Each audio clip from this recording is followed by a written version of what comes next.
The war in Iraq. Everybody meet Gilgamesh. Gilgamesh was an ancient Sumerian king who ruled in what we now know is modern-day Iraq.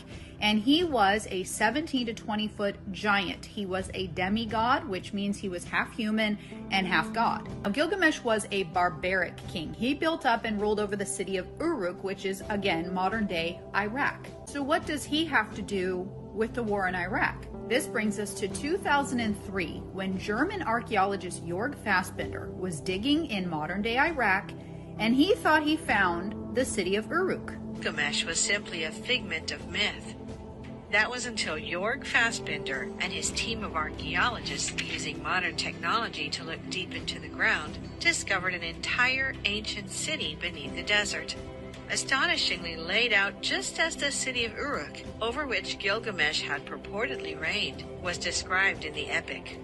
More importantly, on the outskirts of the ancient city was what appeared to be a burial site, which archaeologists believed to be the tomb of the ancient king.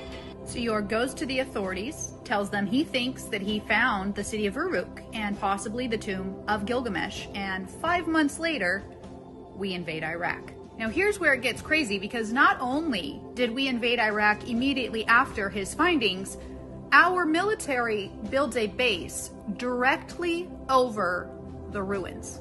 Anyway, it's not a secret that the USA established a base in the old Babylonian city, destroyed some historical artifacts, and also took with them many of the artifacts. They constructed buildings and helicopter landing pads in the ancient city.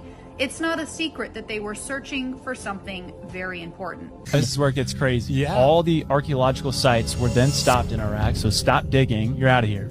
And the U.S. military set up an encampment around the tomb site. But the locals around this encampment reported that the U.S. military were digging at night, taking things out of the ground and putting them onto trucks and driving them off. There were none. There were no weapons of mass destruction. And, something's wrong. It's a whole world of deceit. We're going into Iraq to get artifacts, not to get anything but artifacts. That was the most important thing, they said. But which artifacts? I don't know. They just said artifacts. There were things in Iraq that were sold that we had to go get. And Bush wanted those artifacts. It was very important. Did we get them, and if so, where did they go? We got them. They said they got everything they needed from that country. Where is it? I don't know. We have it. Saddam Hussein was building a massive reconstruction of Babylon near the ancient city.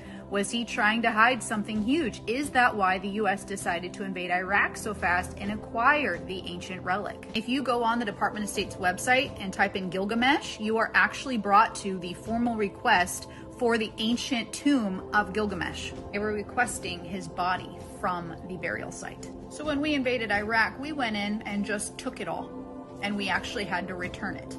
There's even an email from WikiLeaks that says requesting documents pertaining to the resurrection chamber of Gilgamesh, the location of his body, and the location of the buried Nephilim.